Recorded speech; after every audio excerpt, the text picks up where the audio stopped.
साथियों नमस्ते, आप सभी का हार्दिक स्वागत, अभिनंदन। मित्रों, आपने एक उपसर्ग प्रकरण से संबंधित जो टेस्ट दिया था, उस टेस्ट का मैं आज आपके सामने सॉल्यूशन करवा रहा हूं। साथियों, आप सभी जानते हैं कि उपसर्ग जो है वो भाषा का प्राण तत्व है। जब मैंने उपसर्ग आपको विस्तार से पढ़ाया था, उस दिन एक बात मैंने आपको कही थी कि उपसर्ग जो है वो भाषा का ब्रह्म है। क्यों ब्रह्म है? क्योंकि हमारे यहां पर बिल्कुल वैदिक साहित्य से एक यहां ऐसी प्रसिद्धि है कि ब्रह्मा जो है वो अकेले थे और उन्होंने एक मन में बात सोची कि एको हम बहुश्याम, अर्थात मैं एक हूं और अनंत हो जाऊं। और ये जो इच्छा थी ब्रह्मा के मन में, इस इच्छा ने ये नानाविध सृष्टि का सर्जन कर दिया। अर्थात एक ही ब्रह्म से अनेक चीजें जो है इस सृष्टि में निर्मित हो गई। उपसर्ग भी भाषा में वही काम करता है जो सृष्टि के संदर्भ में ब्रह्म करते हैं। तो यह ध्यान रखना है। उपसर्ग प्रकरण में आपको बहुत विस्तार पूर्वक पढ़ा चुका हूं, क्योंकि एक ही उपसर्ग से हम न जाने कितने कितने नवीन शब्दों को बनाते हैं। आइए साथियों, यहां पर प्रश्न किस किस प्रकार के आपसे आ सकते हैं उपसर्ग प्रकरण से संबंधित, इसके बारे में आज हम लोग बात कर रहे हैं। पहला प्रश्न है कि उपसर्ग के संबंध में कौन सा विकल्प असंगत है। देखो, मैंने आपको यह कहा था कि वैकल्पिक जो परीक्षाएं होती हैं उसमें आप किसी प्रश्न को ढंग से पढ़ लो। इसका अर्थ यह हुआ कि 50% आपका वो प्रश्न जो है वो समाधान की तरफ बढ़ चुका है। तो किसी भी प्रश्न को ध्यान से आपको पढ़ना है। इसमें असंगत पूछा है। देखो, पहला है औपमेय। यहां पर उपसर्ग युक्त शब्द हैं और इधर इन शब्दों में क्या ये उपसर्ग है, क्या हमें यह देखना है। तो औपमेय क्या अप उपसर्ग से बना है, अभ्यर्थी क्या अभि उपसर्ग से बना है, उच्चारण क्या उद उपसर्ग से बना है और अधीश्वर क्या अधि उपसर्ग से बना है। इसमें आपको सही आंसर बताना है। जब तक मैं आपको आंसर बताऊं तब तक आप मन में सोचें कि यदि सर ये नहीं बताते तो हम इसमें कौन सा विकल्प सही कर रहे होते। साथियों, उसका सही आंसर है ये। देखिएगा, औपमेय जो शब्द है उसमें उप उपसर्ग है और उप के साथ में जब मां जुड़ता है तब शब्द बनता है उपमा। उप का अर्थ होता है समीप से, मां का अर्थ होता है मापना। उपमा जो है वो एक अलंकार है जिसमें किसी विशेष्य को समीप से किसी उपमान के द्वारा मापा जाता है। अर्थात उपमेय उपमान संबंध आपने पढ़ा होगा, उसी का नाम उपमा है। उपमा जो उपसर्ग शब्द है उसमें उप उपसर्ग है, ये आप सभी के सामने है, लेकिन इतना सरल आपसे पूछा नहीं जाता। अब यहां पर देखो, उपमा शब्द था और इसके साथ में जब मैंने यह प्रत्यय जोड़ा, मैंने आपको भली भांति यह समझाया है कि हिंदी व्याकरण में अ, इ, इक, ए, आयन और य, ये 7 प्रत्यय हैं जो किसी शब्द के साथ जुड़ते हैं तो जुड़ने से उस मूल शब्द का जो पहला आरंभिक जो स्वर होता है उसमें वृद्धि कर देता है। अब ये वृद्धि क्या है क्या नहीं है इसके बारे में आज हम विस्तार से बात नहीं करेंगे। ये उ जो है उसका क्या बन गया, औ। फिर प का प लिखूंगा। और दूसरी बात, ये हमेशा आप लोग ध्यान रखें, प्रत्यय जोड़ते समय मूल शब्द के अंतिम वर्ण को हम लोग स्वर रहित करते हैं। तो ये जो मां जो है उसका जो आ है उसको मैं बार खींच लूंगा, इसका मतलब ये मां हलंत रह गया और ये शब्द बन गया औपमेय। सवाल ये उठता है कि औपमेय जो शब्द है इसमें आपसे ये पूछा जाएगा कि कौन सा उपसर्ग है। तो जो विद्यार्थी उपसर्ग और प्रत्यय दोनों को नहीं जानता, जो विद्यार्थी उपसर्ग प्रत्यय में होने वाली क्रियाओं को नहीं जानता, वो इस शब्द में उप उपसर्ग होगा ये जानने में, ये बताने में असमर्थ है।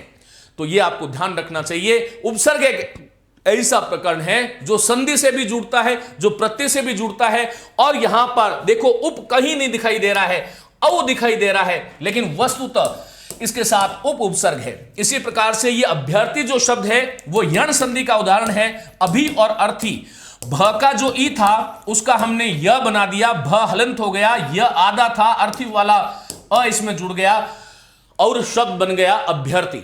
इस अभ्यर्थी शब्द को भी हम अभ्यर्थी कह देते हैं, जो कि गलत है। अब ये देखिएगा, उच्चारण।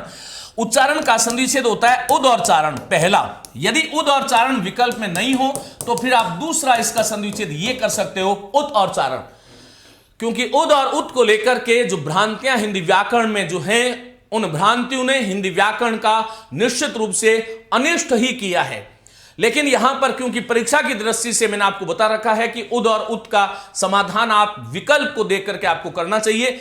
मूल उपसर्ग उद ही है, उत उपसर्ग नहीं है, लेकिन यहां पर यदि उद के साथ में उत आए तब तो आपको उद ही करना है, लेकिन ये नहीं आए तो आप उत और उच्चारण कर सकते हो। यहां पर देखो द का योग च से हुआ है, तो ये द जो था वो भी च बन जाएगा और शब्द बनेगा उच्चारण। दूसरी बात एक ये भी ध्यान रखना, कुछ लोग और कुछ शिक्षक अभ्यर्थी की जगह अभ्यर्थी शब्द बोलते हैं। ये अभ्यर्थी शब्द गलत होता है और दुर्भाग्य उस वक्त ज्यादा जो है प्रबल हो जाता है जब कोई संवैधानिक संस्था अपने अभ्यर्थियों को अभ्यर्थी कहती है।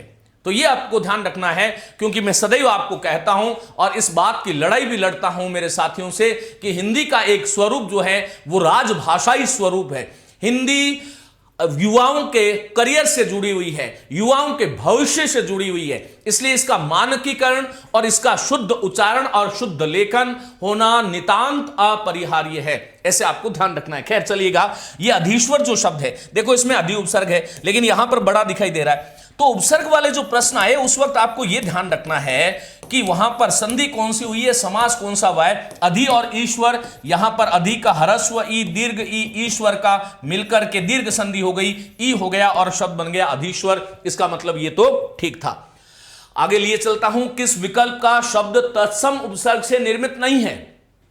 कौन सा विकल्प है जिसका शब्द जो है वो तत्सम उपसर्ग? अब यहां पर आपको जानना चाहिए, हिंदी भाषा में तत्सम, तद्भव और विदेशज, ये तीन प्रकार के उपसर्ग अलग अलग प्रकार के शब्दों से जुड़ा करते हैं। साथियों, तत्सम उपसर्ग जो है उनकी संख्या 22 है। प्र, परा, अप, सम, अनु, अव, निस, निर, दुस, दुर, वी, आ, नी, अधि, अभि, उद, प्रति, परि और उप, ये जो 22 उपसर्ग है ये किसी शब्द के साथ संयोजित होते हैं तो वह शब्द स्वयं में तत्सम शब्द की श्रेणी में गिना जाएगा। अब यहां पर आपको देखना है कि कौन सा उपसर्ग है जो अभी मैंने बोला उसमें नहीं है। क्या परामर्श है, क्या व्युत्पत्ति है, क्या अनुदित है, क्या अनचाहा है? तो इसका सही आंसर तो अनचाहा होगा। क्यों होगा? लेकिन एक एक चीजों को हम देखते हैं। देखिए, परा और मर्श को जब जोड़ते हैं तब शब्द बनता है परामर्श, परा और जय को जोड़ते हैं तब शब्द बनता है पराजय। लेकिन देखो, पराधीन, पराधीन में भी परा दिखाई दे रहा है, लेकिन वास्तव में यहां पर और अधीन है, परा उपसर्ग नहीं है। एक तो परा और एक पर उपसर्ग वाले शब्दों में भ्रांति होती है। इस बात को साइड में कॉपी पे लिख लो।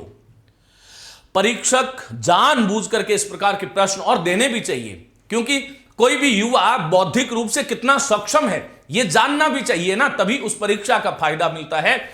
तो साथियों, यहां पर देखो, पराधीन में परा दिखाई दे रहा है लेकिन परा उपसर्ग नहीं है, पराधीन में पर है। इसी प्रकार से पराश्रित है, तो पराश्रित में भी परा दिखाई दे रहा है लेकिन यहां पर और आश्रित है, दूसरे के आश्रित है, पराश्रित है। इसी प्रकार से परार्थ शब्द है, पर अर्थात दूसरे के लिए कोई चीज होती है वो परार्थ, पर का अर्थ होता है दूसरा या दूसरे के, और परा जो है वो विपरीत अर्थ का भाव देता है, ये आपको ध्यान रखना है। तो खैर, इसके अंदर परा उपसर्ग है। क्या पूछा था? तत्सम उपसर्ग, और ये परा उपसर्ग जो है वो तत्सम उपसर्ग है। परामर्श में तो तत्सम उपसर्ग है। व्युत्पत्ति शब्द, देखिए व्युत्पत्ति शब्द का संनिषेध होगा वी, उद और पत्ती। ये पत्ती जो है ये वस्तुतः पद धातु के साथ में ती प्रत्यय कौन सा? रीति, नीति, गति, शक्ति, युक्ति, आपत्ति, विपत्ति, ये जितने भी शब्द मैंने अभी बोले हैं इन सभी शब्दों में ती प्रत्यय है, आपको ऐसे ध्यान रखना है। तो वी, उद और पत्ती के मध्य संधि कौन सी हो गई? यण संधि होकर के ये शब्द क्या बन गया? बोलो, व्युत्पत्ति। व्युत्पत्ति हमेशा शब्द की होती है। मैंने 3 शब्द आपको बताए थे, एक तो है उत्पत्ति, एक है निष्पत्ति और एक है व्युत्पत्ति। इन तीनों का ही अर्थ उत्पन्न होना होता है, यह आपको ध्यान रखना है। उत्पत्ति में भी उपसर्ग उद है, पद और ती, पत्ती लिख देता हूं डायरेक्ट, उद और पत्ती है। निष्पत्ति में निस और पत्ती हैं। यहां पर इस प का स का योग प से होने से ये जो है मूर्धन्य श बन गया दंत्य से की जगह, और यहां इसका मैं बता चुका हूं वी, उद और पत्ती। देखिए तीनों का अर्थ क्या है? उत्पन्न होना। लेकिन साथियों, उत्पत्ति हमेशा किसकी होती है? जीव की होती है। कोई भी जो जीव होता है उसकी उत्पत्ति होती है, अर्थात जीव उत्पन्न होता है। और जो उत्पन्न होता है उसका विनाश भी होता है। यह आपको ध्यान रखना है। कभी भी किसी जीव की निष्पत्ति या व्युत्पत्ति नहीं होती। हम नहीं कह सकते कि हमारे पड़ोस में एक बच्चे की व्युत्पत्ति हुई है। शब्दों का कहां पर प्रयोग संगत रूप से हमें करना चाहिए, यह एक सजग, जागरूक और पढ़े लिखे मनुष्य की निशानी है कि वह अपनी वाक से निकले हुए शब्दों को, कौन से शब्द को किस स्थान पर सम्यक रूप से प्रयुक्त करेगा, यह तरीका, यह विधि उसे आना चाहिए। यही वो विधि है जो इस समाज के अंदर आपको साक्षर घोषित करती है। यह आपको ध्यान रखना है। तो यहां पर किसी जीव की हमेशा क्या होगी, उत्पत्ति। और साथियों, रस जो है वो हमेशा निष्पन्न होता है, अर्थात रस की हमेशा निष्पत्ति होती है। और शब्द की कभी उत्पत्ति या निष्पत्ति नहीं होती, शब्द की हमेशा व्युत्पत्ति होती है। क्यों होती है समझो, क्योंकि विशेष रूप से आवश्यकता अनुसार, अर्थात विशेष रूप से उत्पन्न जिनको किया जाता है, आवश्यकता अनुसार हमारी जो शब्द की जो संस्कृति है उसमें लगातार जो विकास होता है वो क्यों होता है, क्योंकि शब्द की व्युत्पत्ति होती है। खैर, ये मैंने आपको संदर्भ के अनुसार ये चीज बता दी, लेकिन व्युत्पत्ति में भी जो है वि उपसर्ग है जो कि तत्सम है। ये अनुदित शब्द है ना, इन अनुदित में आपको अनु दिखाई दे रहा है, लेकिन यहां पर अनुदित ये वो शब्द हैं जो बार बार परीक्षा में पूछे जाते हैं। इनको ठोक बजा करके आपको समझना होगा, तभी आप इन चीजों को ढंग से कर पाओगे। तो ये आपको ध्यान रखना है। देखिएगा, अनुदित जो शब्द है, अनुदित शब्द में इसका विग्रह होता है न उदित। और यहां पर अनु आपको दिखाई तो दे रहा है, लेकिन ये न के आगे स्वर आ गया, इसलिए इसमें अन उपसर्ग बन गया ये। और अन और उदित को जोड़ देते हैं तब ये अनुदित बनता है। इसमें अनु उपसर्ग नहीं है। कौन सा है बोलो, अन उपसर्ग है। और अन उपसर्ग क्या है, तत्सम है। अनुदित शब्द का अर्थ क्या होता है, आइए इसको भी जानते हैं। देखिए, एक है अनुदित। अनुदित में इसका विश्लेषण है अन और उदित। अन का अर्थ होता है नहीं, और उदित अर्थात अनुवाद। जिसका अनुवाद नहीं किया गया हो वह कृति, वह ग्रंथ अनुदित ग्रंथ है। लेकिन एक ग्रंथ, एक शब्द है अनु और उदित से बनता है, और यह शब्द बनता है अनुदीत। इस अनुदीत का अर्थ होता है अनु अर्थात पीछे, उदित अर्थात अनुवाद। किसी मूल कृति के पीछे, किसी मूल ग्रंथ का उसके पीछे जो किसी और भाषा में अंतरण अर्थात रूपांतरण या स्थानांतरण कर दिया जाता है, उसे हम क्या बोलते हैं, अनुदीत बोलते हैं। यह आपको ध्यान रखना है। तो यहां पर देखो अनु उपसर्ग है, लेकिन यहां पर अनु उपसर्ग नहीं है, केवल दिखाई दे रहा है। इसी प्रकार से एक शब्द है अनुर्वर। अनुर्वर में भी अनु दिखाई दे रहा है, लेकिन वस्तुतः यहां पर अन और उर्वर शब्द है, अन और उर्वर। तो यहां पर ये चीजें आपको ध्यान रखनी होगी, तभी आप इन चीजों को ढंग से कर पाओगे। और साथियों, पूछा था कि किस शब्द में तत्सम उपसर्ग नहीं है, तो तत्सम उपसर्ग किस में नहीं है, अनचाहा जो शब्द है। देखो, ये अन उपसर्ग जो है ये तद्भव है, और ये किसका तद्भव है, इसका तत्सम मौजूद है। कौन सा, अन उपसर्ग, जिसमें हलंत होता है, अनधिकार वाला जो शब्द बनता है, ये वाला जो शब्द है अन, ये तो तत्सम है। लेकिन अनचाहा, अनगिनत, जैसे मैंने कहा अनगिनत, तो अनगिनत में ये उपसर्ग जो लगा है वो कौन सा, अन है, और अन तत्सम नहीं है। क्या पूछा था, तत्सम नहीं है, तो इसका सही आंसर क्या होगा, अनचाहा होगा।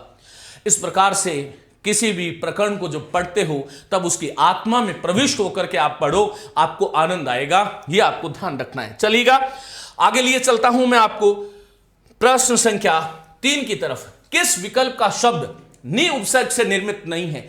मैया पाठशाला ऐप पर जिन साथियों ने इस प्रश्न पत्र को दिया है वो अपना जो है उसका मिलान कर लें कि मैं कहां पर गलत हूं और मैंने क्या सोचा था, जबकि इस प्रश्न का मूल भाव क्या था। किस विकल्प का शब्द नि उपसर्ग से निर्मित नहीं है। साथियों, नि उपसर्ग वाला शब्द ढूंढना है, और यह प्रश्न जो है बिल्कुल आरएस के स्तर का है। देखो, यहां पर नि और यंत्रण, यंत्रण शब्द है क्योंकि नि उपसर्ग है, यम धातु है, और यम के साथ में त्र और अन जुड़ करके यंत्रण शब्द बनता है, और शब्द बनता है नियंत्रण अर्थात किसी चीज को रोकना। देखो, ये निष्ठा शब्द है। निष्ठा शब्द कैसे बनता है, नि और स्था से। यहां पर एक नियम आपको संधि में मैंने सिखाया था, प्रथम पद के अंत में यदि ई या उ आ जाए और उसका योग दंत्य स से हो तो दंत्य स जो है मूर्धन्य श में परिवर्तित हो जाता है, और ये न में आया हुआ ई के कारण ये जो स जो था उसका श बन गया और शब्द क्या बना, निष्ठा। इसी प्रकार से एक शब्द है नी और स्थूल। आरएस मेन एग्जाम में ये प्रश्न पूछा गया, फर्स्ट ग्रेड में ये पूछा गया। ये निष्ठुर शब्द, ये ध्यान रखना, ये बड़ा निष्ठुर है। और क्यों निष्ठुर है? क्योंकि इसमें निस उपसर्ग की भ्रांति होती है, जबकि वस्तुतः इसमें नी और स्थूल शब्द है। निस उपसर्ग नहीं है, इसमें उपसर्ग नी है। नी और स्थूल को जब जोड़ोगे न में आए हुए ई के कारण ये जो स था स्थूल का, यह श बन गया, थ का ठ बन गया संधि नियमों से। जैसे युधिष्ठिर, जैसे प्रतिष्ठित, जैसे अधि और स्थात्री से हम अधिष्ठात्री बनाते हैं, वैसे ही यह शब्द निष्ठुर बनता है।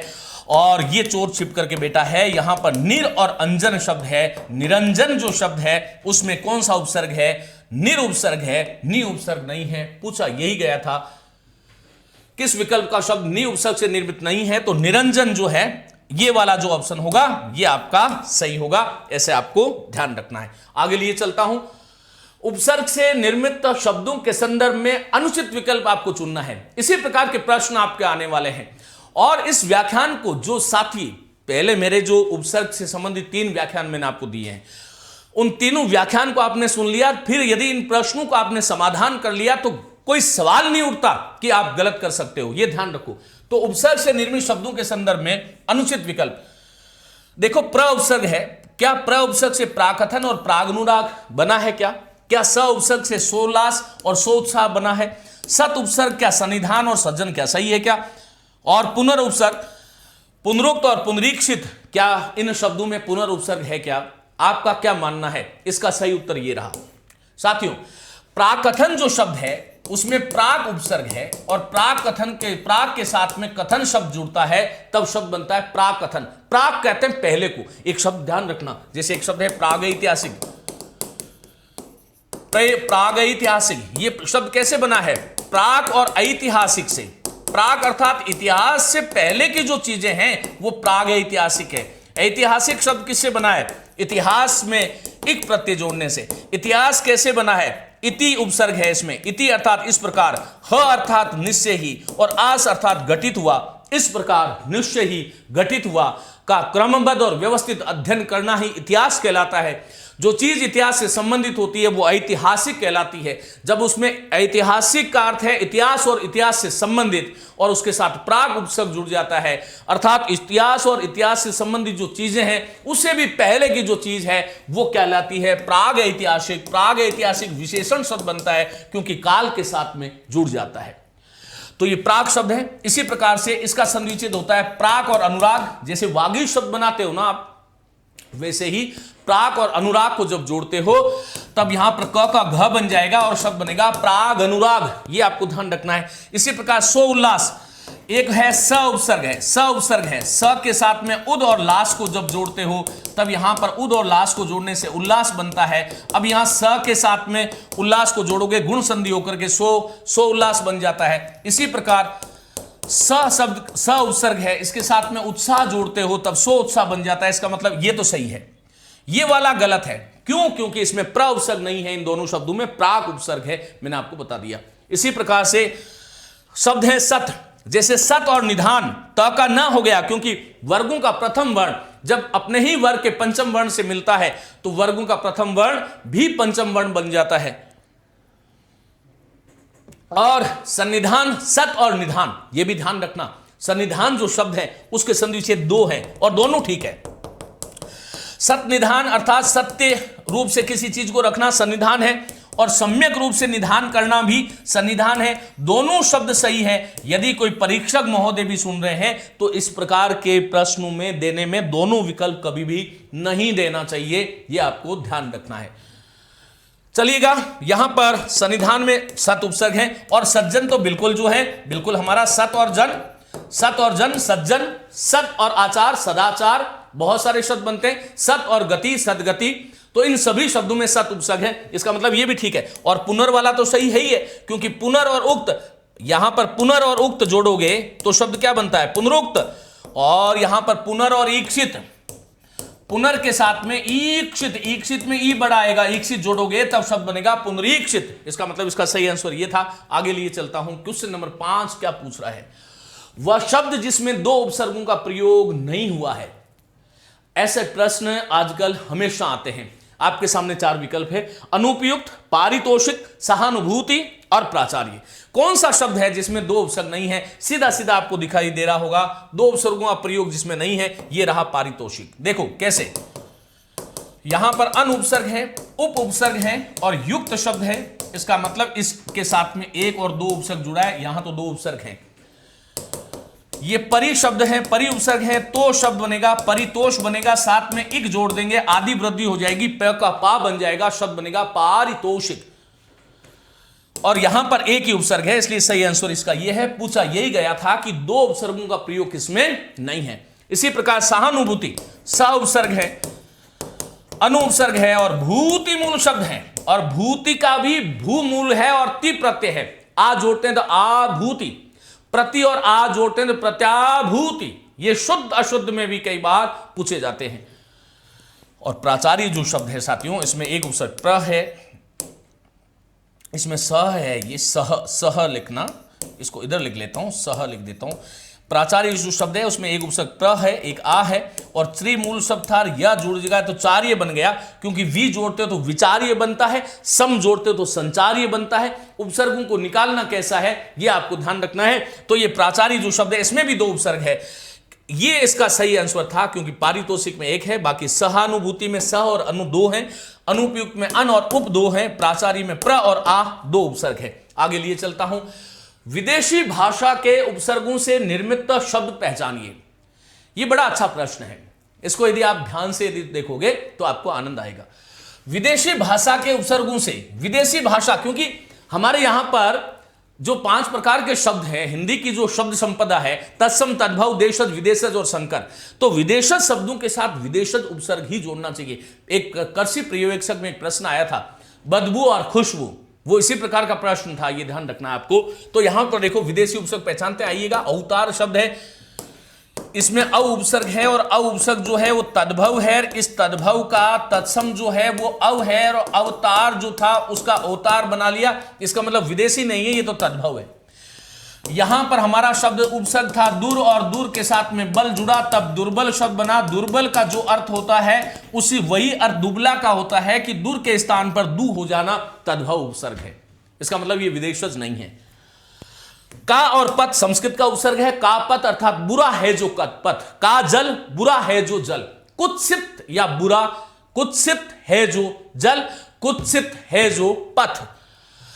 और अधजल, देखो यहां पर अर्ध जो शब्द था हमारा, अर्ध तसम था, अर्ध का अध बन गया, तो यहां पर कापत जो है ये तो तसम उपसर्ग है। ये सब जानने की आपको जरूरत है। और अध जो है वो तद्भव है, इसका मतलब अधजल जो शब्द है वो संकर शब्द हो गया, क्योंकि जल शब्द हमारा तत्सम है, अध उसके साथ उपसर्ग जुड़ा है। जब 2 भिन्न भिन्न भाषाओं के शब्द जब बनते हैं तब वह संकर शब्द हो जाता है।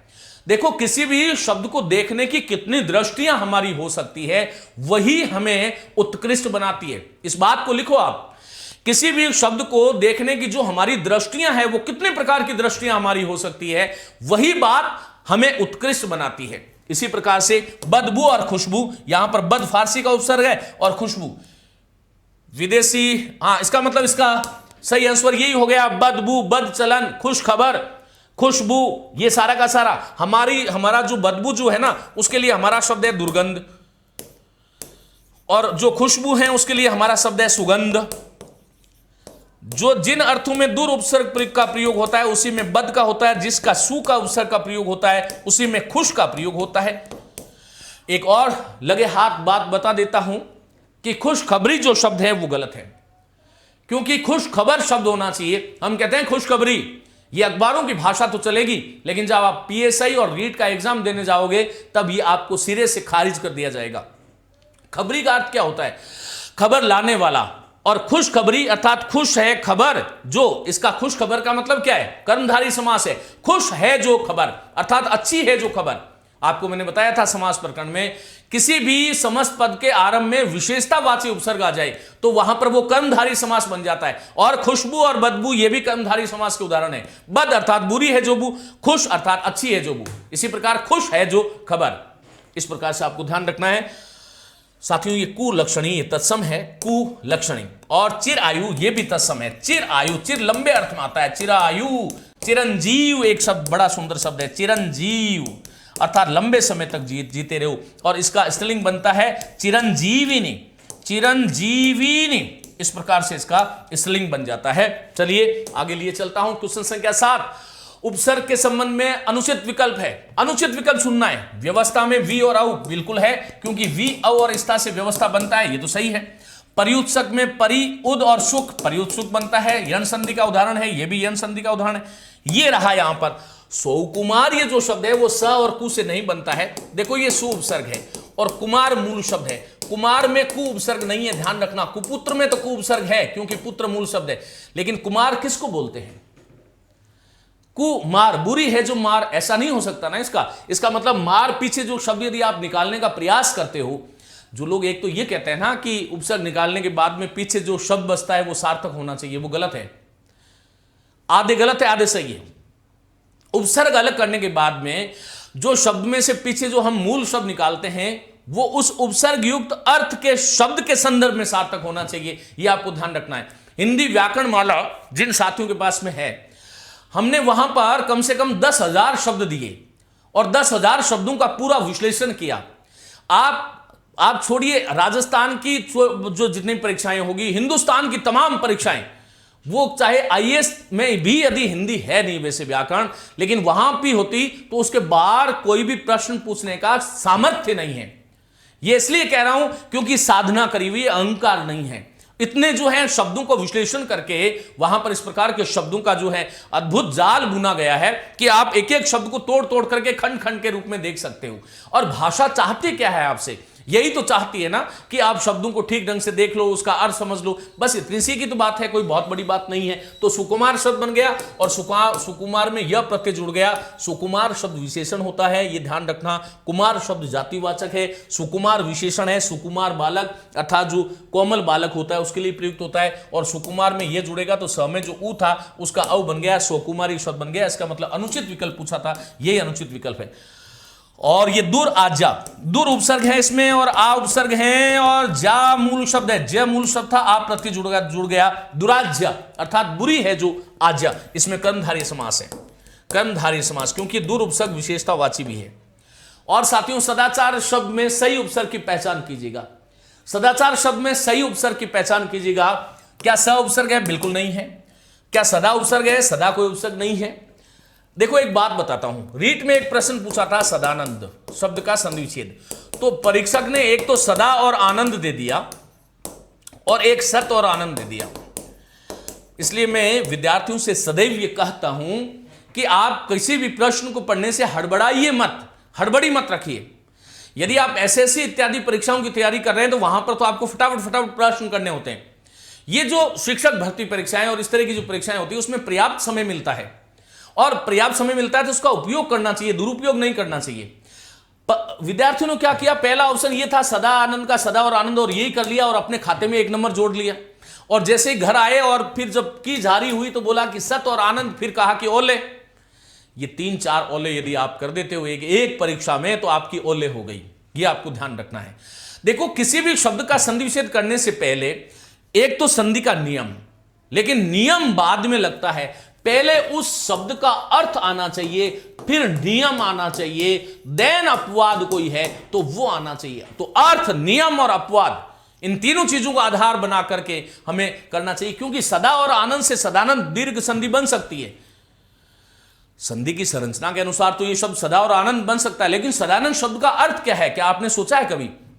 सदा ही आनंद हो ही नहीं सकता। सदानंद, सदा है जो आनंद बिगड़े ही नहीं बैठेगा। सत है जो आनंद, वह है सदानंद, कर्मधारी समास का उदाहरण है। तो इस प्रकार से आपको इस चीज को देखना और समझना चाहिए था। इसी तो यहां पर सदा उपसर्ग वाली बात आ गई। सत और अ से बिल्कुल नहीं है, यह भी नहीं है। देखो सत और आ से सदाचार शब्द की बात है तो सत उपसर्ग है, आ उपसर्ग है, 4 मूल शब्द है। 4 मूल शब्द क्यों है? क्योंकि चार के साथ में जब प्र जोड़ते हो तो प्रचार बनता है, वि जोड़ते हो तो विचार बनता है, उप जोड़ते हो तो उपचार बनता है, निर और वि दो उपसर्ग जोड़ते हो तो निर्विचार बनता है, और उप जोड़ते हो तो उपकार बनता है, अप जोड़ते हो तो अपकार बनता है। इस तरह से चार मूल शब्द है, लेकिन ये चार संख्या वाला नहीं है, 1 2 3 4 वाला। चार का मतलब है चरण, जो संचरण होता है, जो संचरित होता है, वह चार है। तो ऐसे आपको शब्दों का विश्लेषण करना आपको आना चाहिए, और जिस दिन ये विश्लेषण आपने सीख लिया उस दिन यकीन करो आपके सामने हर परीक्षा छोटी होगी, क्योंकि मनुष्य से बड़ा धरती पर और कोई हो ही नहीं सकता। मनुष्य से नीचे है सारी चीजें, ये आपको ध्यान रखना है। तो साथियों, इसका सही आंसर ये रहा, और आगे लिए चलता हूं, बातें तो बहुत सारी है। कौन सा विकल्प उपसर्ग के संदर्भ में संगत है? उपसर्ग के संदर्भ में कौन सा संगत है? चलो संगत पर पहले तो गोला कर लेना चाहिए। प्रगति, प्रतिवाद और प्रभाव क्या प्र उपसर्ग है क्या? बिल्कुल नहीं है। देखो, प्रगति में तो प्र उपसर्ग है, प्रभाव में भी है, लेकिन प्रतिवाद में प्रति उपसर्ग है, क्योंकि प्र के आगे तिवाद कोई शब्द नहीं होता है। ऐसे आपको समझाने के लिए सोच रहा हूं। जो विद्यार्थी गंभीर है, जो प्रौढ़ है, उनको तो सीधा दिखाई दे रहा है कि प्रति उपसर्ग है, इसका मतलब ये तो संगत नहीं है। स्वल्प, स्वहाद और सुषुप्त, ये बिल्कुल ठीक है, इसमें सु उपसर्ग है, इसका मतलब इसका राइट आंसर यही होगा। देखो, सु और अल्प को जोड़ते हैं, यण संधि होकर के स्वल्प बनता है।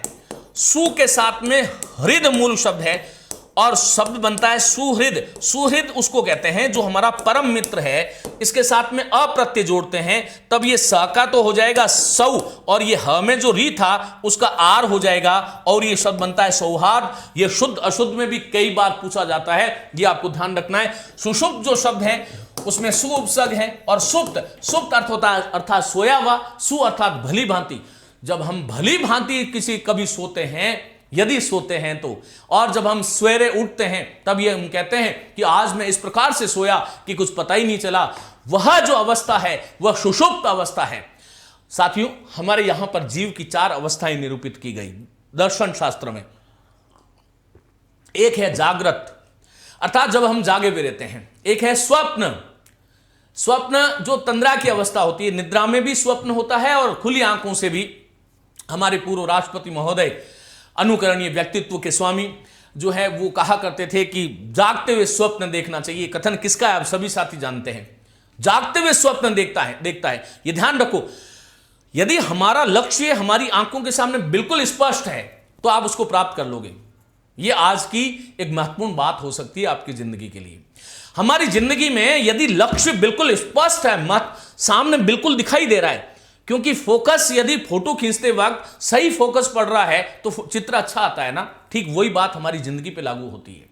आप जब जीवन के अंदर यदि आपका लक्ष्य स्पष्ट है, बिल्कुल देख रहे हो आप आंखों से, तो वो पूरा होगा, इसमें कोई संदेह नहीं है। लेकिन खुली आंखों से देखो तो खैर, जागृत, एक स्वप्न, एक सुषुप्त और एक तुरिया, ये 4 अवस्थाएं होती है जो जीव की होती है। सुषुप्ति अवस्था जो है वो योगियों की होती है, जब वो प्रगाढ़ निद्रा में शयन करते हैं, और तुरिया अवस्था जो है वो तो परम योगियों की हुआ करती है। तुरिया अर्थात जब विशुद्ध परात पर चैतन्य की जो अवस्था है वो तुरिया अवस्था है। हो सकता है कि कुछ साथी इस बात को समझे नहीं कि मैं अभी क्या कह रहा हूं, लेकिन कोई नहीं, यदि 2 व्यक्ति भी इसको समझ पाएंगे या 100 व्यक्ति भी समझ पाएंगे तो मैं अपने आप को कृतार्थ मानूंगा कि शुद्ध परात पर चैतन्य की अवस्था तुरिया अवस्था है। चलो आगे बात करेंगे कभी। साथियों, नि उपसर्ग, देखो निष्णात, ये संगत नहीं है, क्योंकि निष्णात का संधिच्छेद है नी और स्नात, इसमें तो नी उपसर्ग है। नी और स्नात, नी और स्नात, देखो निस्नात, नी और स्नात संधिच्छेद है, ध्यान रखना, इसको मोस्ट कर लो। न में आया हुआ जो ई था उसके कारण ये जो स था दंती, इसका श मूर्धन्य बन गया। निष्पक्ष शब्द में नी उपसर्ग नहीं है, निस और पक्ष है, निस और पक्ष है। यहां पर स का योग प से हुआ, इसलिए यहां पर ये श बन गया। देखो, श यहां भी है, श यहां भी है। शब्दों का आपको विश्लेषण करना आना चाहिए, और जिस दिन विश्लेषण आप सीख लेते हो, ये क्षमता जो है ये विद्यार्थियों में होनी चाहिए। नी और स्था, यहां पर ये न में आया हुआ ई जो था उसके कारण स का तो श हो गया, थ का ठा हो गया, और शब्द बन गया निष्ठा, इसमें नी उपसर्ग है। देखो, है ना, बारीक की बात है, सूक्ष्म बात है, इसको आपको समझना होगा। इसका मतलब ये भी संगत नहीं है। संगत पूछा था, आधिकारिक, आंगिक और आदि भौतिक, क्या इसमें आ उपसर्ग है क्या? देखो, थोड़ा मैं आपको विषयांतर नहीं करना चाहता। मेरे जितने भी साथी जो सुन रहे हैं इस कक्षा को या सुनेंगे, ये ध्यान रखना है कि आज के बाद जीवन में जब आप उपसर्ग यदि किसी हिंदी व्याकरण की परीक्षा देने जाओ तो उस समय एक आपको ध्यान रखना है, एक तो सु उपसर्ग, एक स्व उपसर्ग, एक आ उपसर्ग, एक परा उपसर्ग, एक पर उपसर्ग। ये बहुत सरल से एक उपसर्ग जो है ना, यही आपको सर्वाधिक संदेह में डालते हैं। यहां पर मैंने ये जो 4 शब्द लिखे हैं, देखो इसमें आ दिखाई दे रहा है, आ दिखाई दे रहा है, आ दिखाई दे रहा है, लेकिन बड़ी आश्चर्य की बात मैं बता दूं कि इसमें किसी में आ उपसर्ग नहीं है। इसका मतलब ये संगत नहीं है। देखो पहला शब्द लेता हूं आधिकारिक।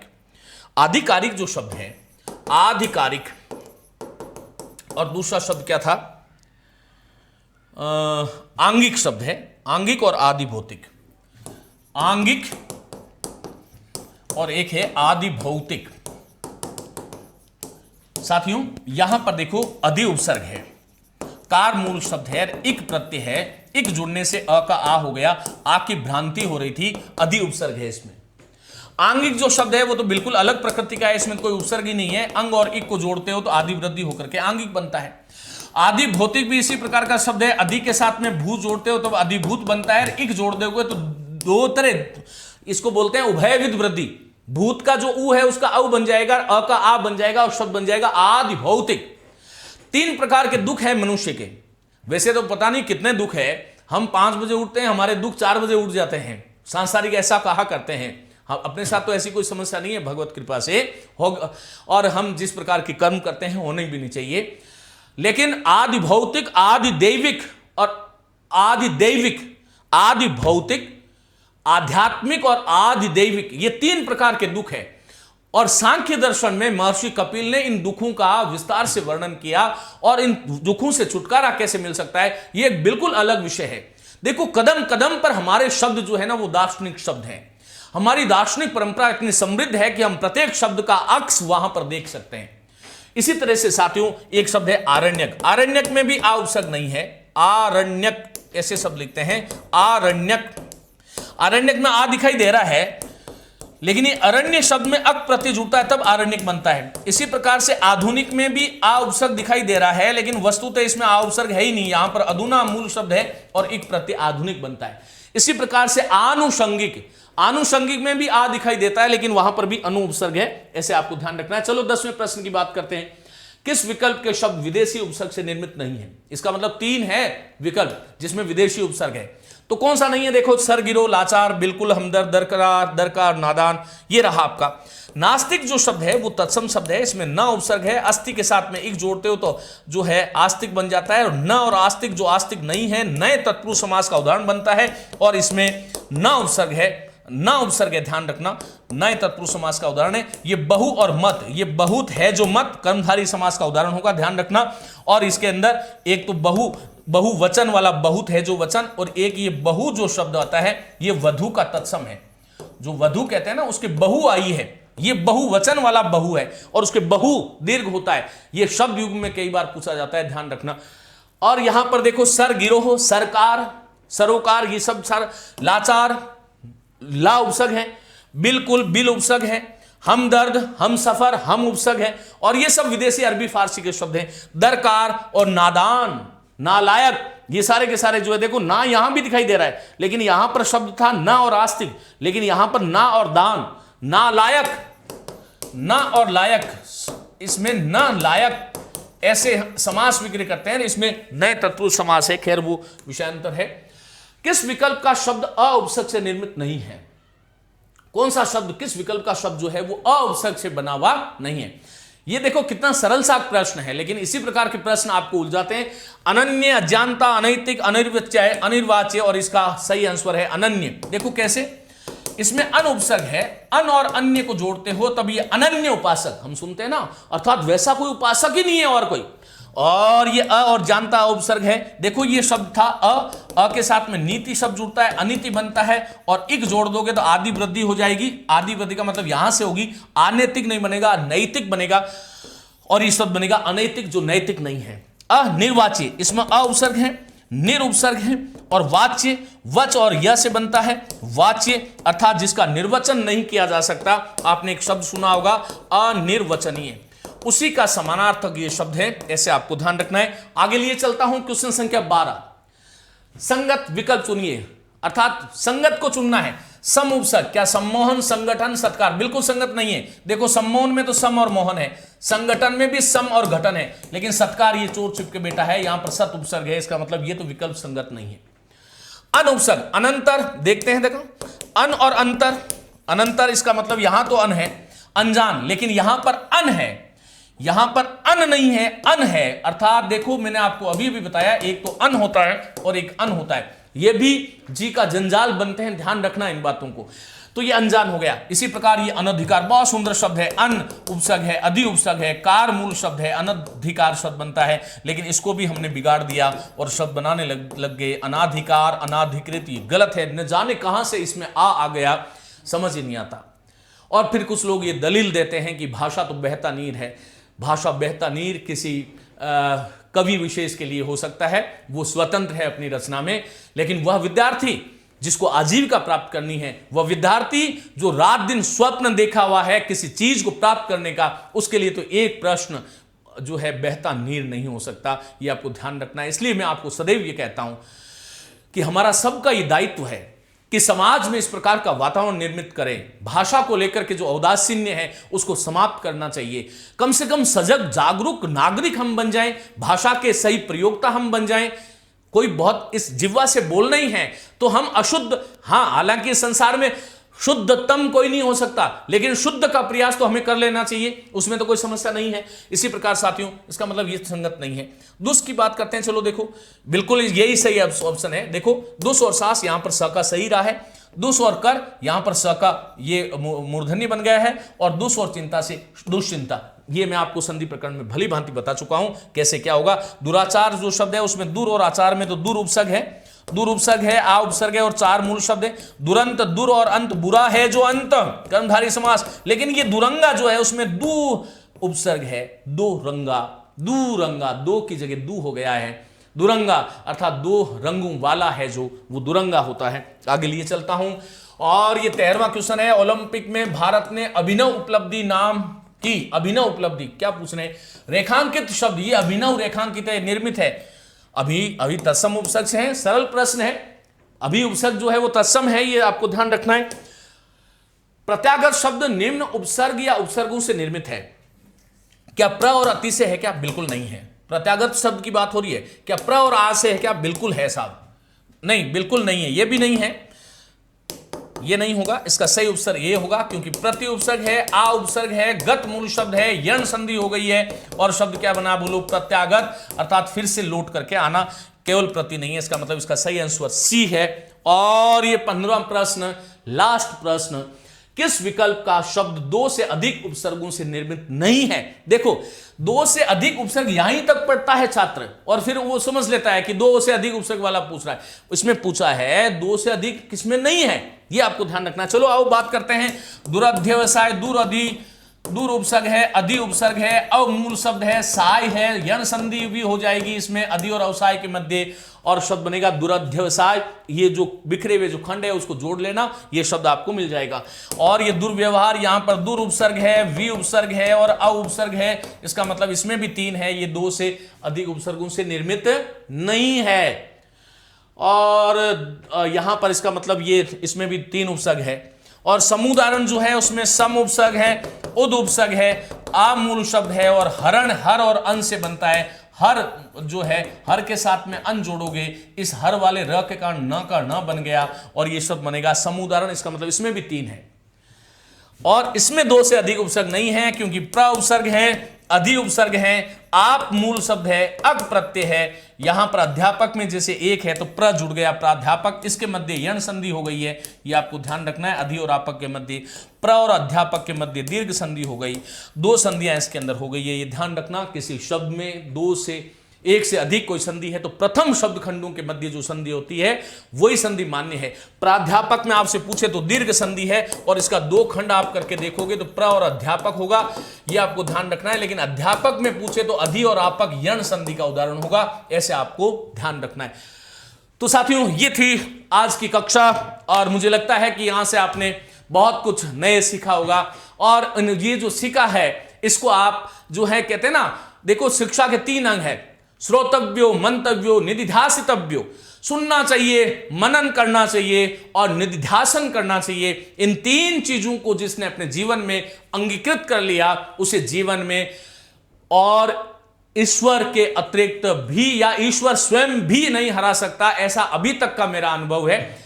ये इसमें बहुत ज्यादा कोई मुझे जो है मैं ये कह सकता हूं कि जितना अनुभव अभी तक मैंने जीवन में लिया है, उसमें मैंने यही देखा है कि जो विद्यार्थी या कोई भी व्यक्ति इस जीवन में जिस भी क्षेत्र में सफल होना चाहता है, प्रिय साथियों, प्रिय युवाओं, आपको मन से उस काम को करना पड़ेगा और मन से किया हुआ काम कभी भी असफल नहीं होता है। तो आप इसको जो है व्याख्यान को सुने और मेरी बहुत बहुत शुभकामनाएं। मैया पाठशाला पर आप लोग ये इस प्रकार का जो है प्रश्नोत्तर जो होता है, टॉपिक वाइज जो बिंदु वाइज टेस्ट है, उसको आप लोग दे सकते हो। मेरी शुभकामनाएं। नमस्ते, धन्यवाद।